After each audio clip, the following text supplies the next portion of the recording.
বত্রিশ বিশ্বমুখ বিধানসভা কেন্দ্রের রতনপুর কমিউনিটি হলে আমাদের যে যোগদান সভা টিসিএফ এর পক্ষ থেকে সেই যোগদান সভায় উপস্থিত আছেন মাননীয় এই কেন্দ্রের মাননীয় এমডিসি শ্রী দেবজিৎ ত্রিপুরা মহোদয়, মাননীয় আমাদের আইটি সেলের নেতা, আমাদের পরামর্শদাতা শ্রী রাজেশ ত্রিপুরা মহোদয়, আমাদের ব্লক সভাপতি সহ অন্যান্য আমাদের সম্মানিত নেতৃবর্গ।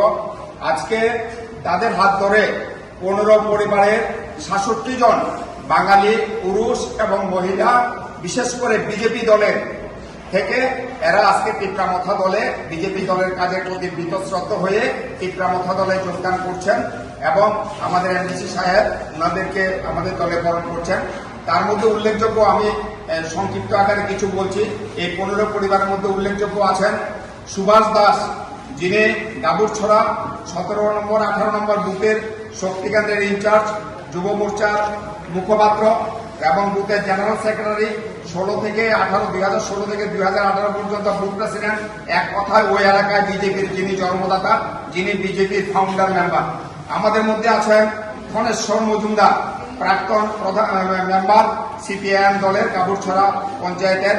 আমাদের মধ্যে আছেন মিকা নবদাস, উনার শ্বশুরমশাইও সিপিএম দলের পঞ্চায়েতের মেম্বার ছিলেন।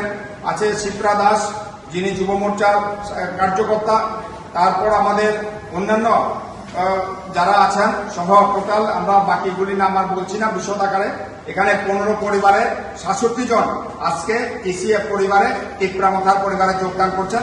আমরা দলের পক্ষ থেকে এদেরকে স্বাগত জানাই, ধন্যবাদ জানাই এবং আগামী দিনও আমাদের পিপরামথা দলে অন্যান্য সমাজের সকল অংশের বাঙালি ভাই বোনদেরকে আমরা বিশেষত বিশ্বমুখ বিধানসভা কেন্দ্রের আমাদের যারা বাঙালি অংশের মানুষ আছেন, যারা বিজেপির শাসনে বঞ্চিত, যারা বিজেপির শাসনে নির্যাতিত, যারা বিজেপির শাসনে লাঞ্ছিত হয়েছেন, আমরা সবাই আপনাদেরকে আজকের এই সভার মাধ্যমে আমরা আপনাদেরকে পিপরামথা দলে আজ যোগদান করার জন্য আমরা আহ্বান জানাই। ধন্যবাদ।